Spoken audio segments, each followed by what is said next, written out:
Welcome back in the place to be with the CBDC Assets Group.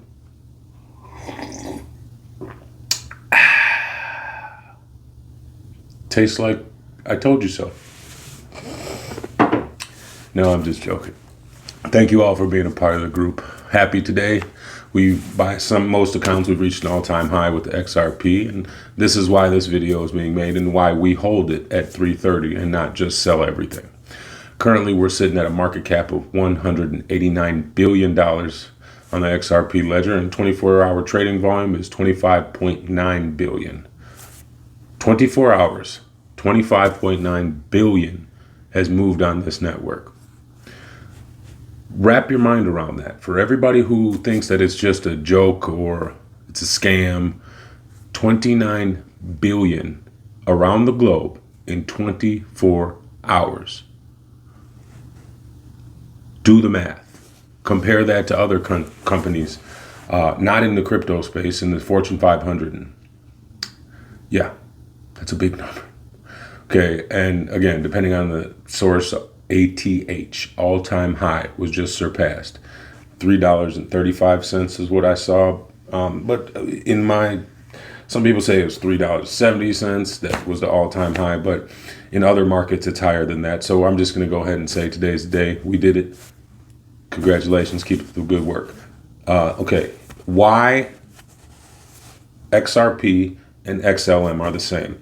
A lot of people get this confused and don't understand the history between the two and things of that nature. So we're going to jump into that. And what makes XRP and XLM different then if they're both the same? And how can we trust the XRP ledger to be secure, to be safe? How do we know as a new investor, how can you trust that this ledger is a solid project? And did you know that Bitcoin, XRP, and XLM have the same developers? We're going to jump into that. And why do we hold? That's a question that I want to ask everybody to see what you guys think. Leave it in the comments below. Do we hold because you want to hedge against, you want to hedge against the country's fiat currency being the paper dollars, like gold? Or do you hold because you're waiting for mass adoption? And last but not least, why I don't hold Bitcoin and the vulnerabilities in the proof of work concept and how you can steer clear of some fundamental technical things that will help you understand that maybe this project isn't the best project to be involved with. Stay tuned. Here we go. All right. XRP and XLM are the same. Say what? It's like the Spider-Man meme. They're the same. Okay, and why do we say they're the same? Because they're both decentralized public blockchains. Decentralized meaning there's no center point. It's not a siloed technology or network system that has one vulnerability access point. With the nodes, I don't know if you're familiar with former videos I've done, but they distribute nodes. A lot of different people can have developers in the space, colleges, and people who can make it a better, more robust system hold these nodes and are validators. And in doing that, it makes it more difficult to attack any one point. Right? So if you have a centralized system, like let's say IBM or something traditionally, they have one building where all their stuff is stored and you can attack it. And if you can get inside of that network, it's over. However, on XLM and XRP, they have different nodes, right? And in order to corrupt that system, you would have to get like 60 or 70%, I forget, of the people that are operating those nodes to agree. Because the way that this system is set up is that each node validates the ones surrounding it and they share information. And if one of those nodes gets information that they believe is not true, they'll stop the transaction, close the node down, and then all the other nodes will determine whether that was the same that they did, and they'll come back to figure out whether it was some malarkey or whether it was a legitimate transaction. Okay, and XLM and XRP are the same in the fact that they are decentralized and they're public and anyone can build on it and has access to the blockchain. So the nodes is the way to avoid corruption or vulnerabilities that might otherwise happen with things like a proof of work, which we'll get into. But then what makes XRP and XLM different? When I was first explained and I first jumped into crypto, all those 5 years ago, wow. 5 years ago, it was explained to me that XRP would be like a shipping container for money and would be the gold, kind of, and XLM would be the daily transactional dollars and the silver. So we got gold, XRP, XLM, silver, but it was also explained that these two would be the ones, right? And I believe that picture is becoming more and more clear daily. So how are they the same? Because they both are a distributed network of trust in a trustless environment that is open source. Anybody can access and build on and vote on things that you want, amendments and new tech for the network that we vote on and that we decide on. And another thing that makes them very similar is they're both going after government payments and government approval and regulatory clarity, where other blockchains and networks aren't even considering that. They're just in the making cartoon images space. And this is what separates them. I don't know if you've seen the picture recently of Brad Garlinghouse and Stu Alderati with Donald Trump, and people get all political about who they support for president. It doesn't matter. The fact is that these are grown-ups in a room handling adult business on the highest level that you can. This isn't Dogecoin. I hate to always pick on Dogecoin, but it's not Dogecoin where Elon tweets about it and says something, thumbs up, and it skyrockets, and that it's not that. Elon doesn't work for them. He's not doing anything for them to help promote that, except occasionally talking about it. They don't even want Elon as a part of their program if he wanted to be. So it just, you have to understand what it is that you hold. So what are some of the vulnerabilities of XRP and XLM and the proof of stake concept? And some of the vulnerabilities are, since it's not being mined or it's not being mined like Bitcoin, with proof of work, right? You're doing proof of work. You're solving complex codes. You're proving that you've done the work to get the reward of that Bitcoin, right? That's the proof of work. Proof of stake is it's being distributed, right? It's not being mined, it's being distributed. And one of the vulnerabilities of a proof of stake concept is that in distributing this, the distributor could potentially distribute it to bad actors, or the amount at which they distribute and the time frame could affect the overall price in the market if they dump a whole bunch, or if they burn a whole bunch, or if they give a whole bunch away, right? So that's one of the things. But Ripple has been incredibly responsible in this process with timelines on when they're going to release to maintain stability in price. And people say that price is low, price has been 47 cents, but the stability remains the same. And I think that is the most important thing for them and Stellar.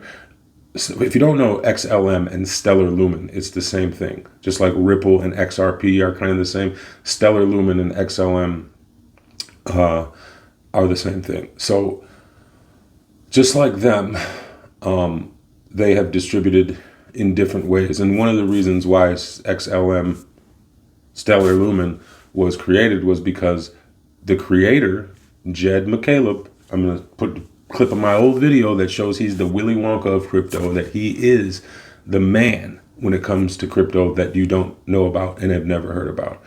He created it because he didn't like the distribution. There was a disagreement with the distribution process between Ripple and how they wanted to distribute XRP. So he wanted to focus on And this, in my opinion, this is all bullshit. But he wanted to focus on nonprofit.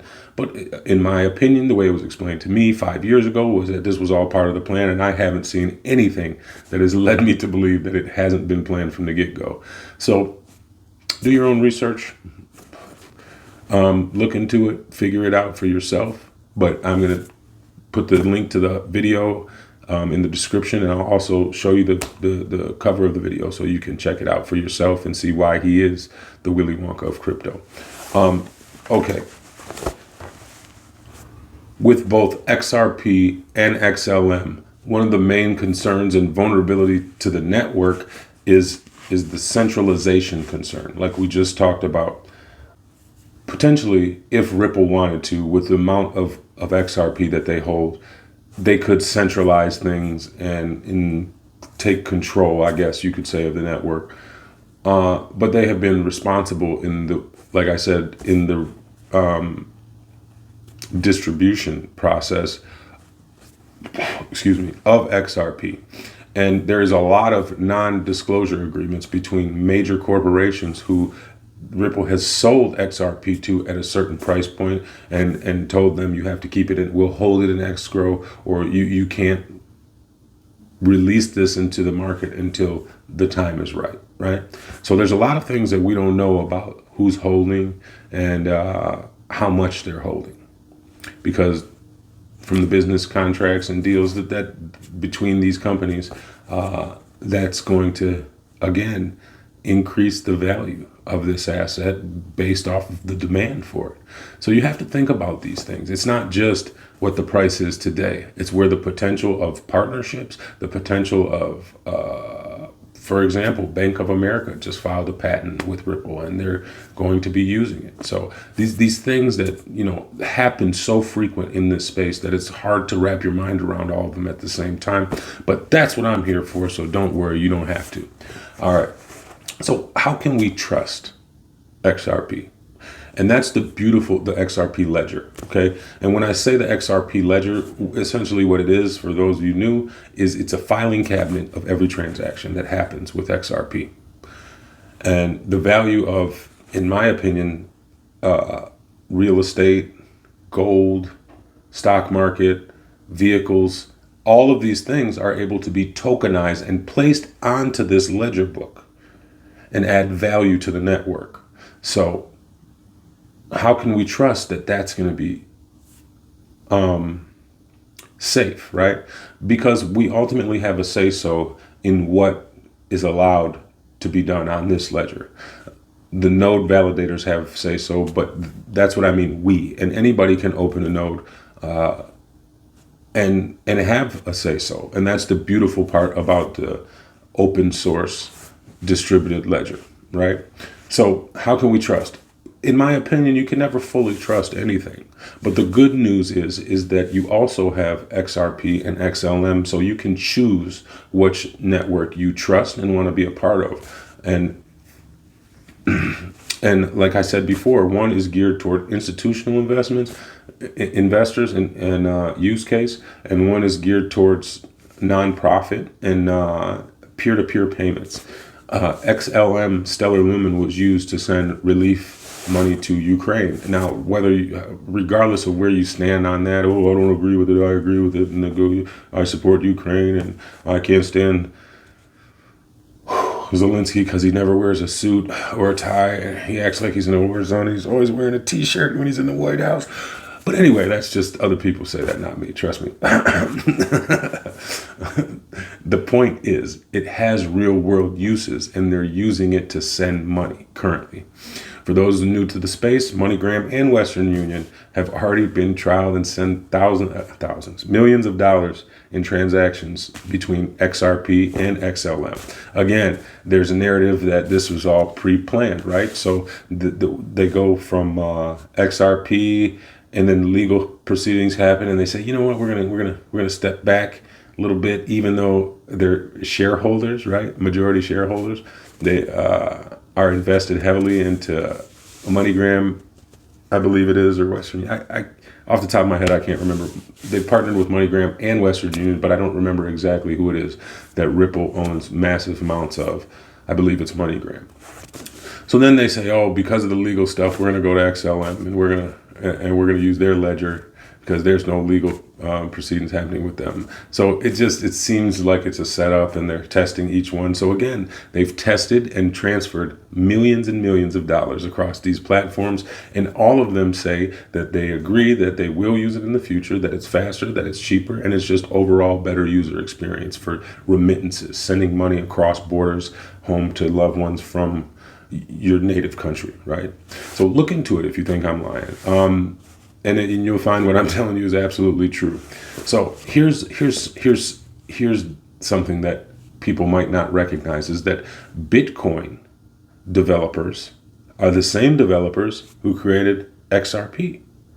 Wait a minute. And they also created XLM. Huh. So in my humble, naive, ignorant opinion,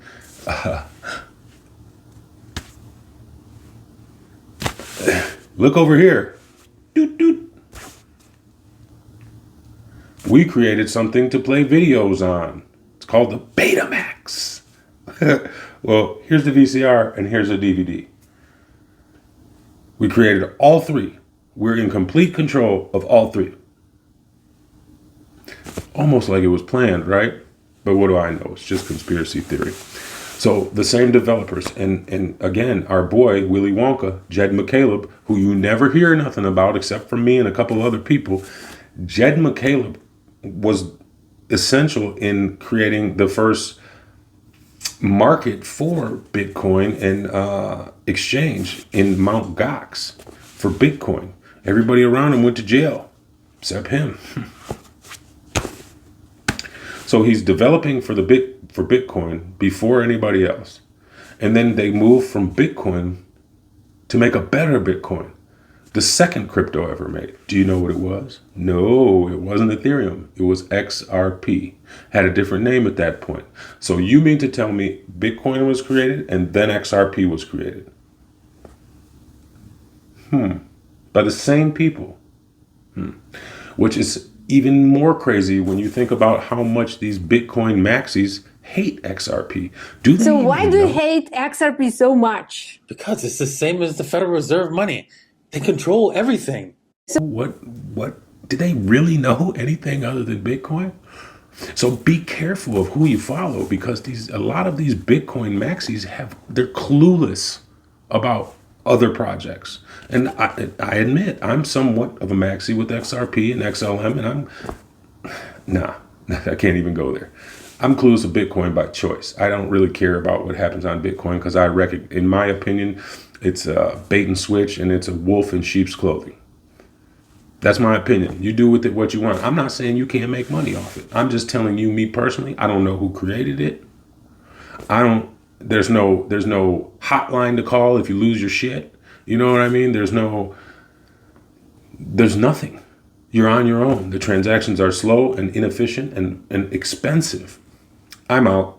You guys can enjoy that. I found something that's faster, more efficient, and fractions of a penny regardless of the amount that you send. So that's why I choose the two that I'm talking about today, and that's why massive adoption is going to happen in those two spaces. Now, why are we holding XRP? Okay, a lot of people will say the same thing like Bitcoin. Well, it's a store of value. It's a store of value. It's a store of value. But I ask you this because this is a question that I'm curious about, and I really want you guys to answer it in the comments below. Let me know what you think. But do we hold XRP because we view it as a hedge against the government's currency, which is called a fiat currency, right? A fiat currency is a government-created paper currency, and government-backed as well. So are we hedging against potential failure in fiat, or are we holding, waiting for mass adoption? And if you look at it from that perspective, it kind of is easier to wrap your mind around the HODL aspect and for new investors to get a perspective on what's really taking place. Are we holding to make quick money, return on investment, or are we holding for mass adoption because we know that the value will be way greater than what it currently is, and it's not worth taking out at this time. So ask yourself that question and let me know what you guys think in the comments below. And last but not least, why I don't hold Bitcoin. Okay. I just been really turned off by a lot of the Bitcoin maxis, and I have a really good skill of reading people. And one of the things I see is disingenuousness, and I understand marketing to the point of there is no promotion happening from a central figure in the Bitcoin space. There's no Ripple Labs to go to that is pushing for adoption and meeting with the president and sitting down with institutions and investors and all this and structural integrity, we'll say, right? Because of the vulnerabilities as well. So I'm turned off by the people like Da Vinci. This guy's a buffoon, if you ask me. He's clueless. He literally went into a debate with Matt Hamilton, Hammertoe on X, and had a former developer at Ripple Labs who still currently, I believe he still helps out occasionally, and he's big. I know he's big in the XRP community. Actually, I saw him in Miami at an XRPL convention or XRP meetup for developers, and he is one of the most informed you'll meet. And this guy Da Vinci didn't have no clue. He's accusing XRP of things that are the realities of Bitcoin's flaws, but doesn't understand that. And he's been in the space and made millions of dollars off Bitcoin. So you have to really understand that some of these people who are screaming Bitcoin, they're idiots. They just got lucky.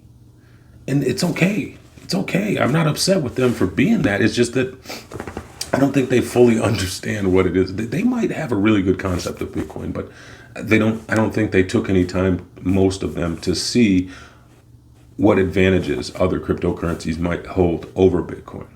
So that's one of the reasons. But the other reason why is because things like time jacking attack, where you can, if you are a validator on this network, they claim it's decentralized. It is, but it's more vulnerable to attack with the proof of work. Proof of work is when you sit down and you have your computer solve complex algorithms to earn Bitcoin. That's how they get it, by mining. The mining that you're talking about and the massive fields of computers that you see is because they're all running to calculate and solve problems that in return pay them as a reward with Bitcoin. Okay, that's why the energy efficiency is so bad with Bitcoin. That's why it's unfeasible to actually use Bitcoin as any currency. You just can't. It doesn't. The energy required is more than we produce on this planet to use it in a earnest, functioning, transactional way. It costs too much money and it's too inefficient, right? One of the main two vulnerabilities of the Bitcoin proof of work network is a Sybil attack, where a validator or someone will create multiple accounts to gain control, a larger share of control on the network, and make different identities to gain a disproportionate amount of influence on the network, right? Because there's nobody watching it. There's nobody who's going to call up and say, hey, John, we got a problem down here with this guy. Fix this. Go check this out. There's none of that. And the most important vulnerability of Bitcoin is this. If you control 51% of the Bitcoin network, hear me out. If you control 51% of the Bitcoin network, you can invalidate transactions and change whatever you want. So if a government was willing to spend enough money, or an investor who had enough money, they can manipulate the market. They can erase transactions. And then again, who are you going to call? Somebody just click. For me, that's a no-no. I don't trust it. It started out wrong.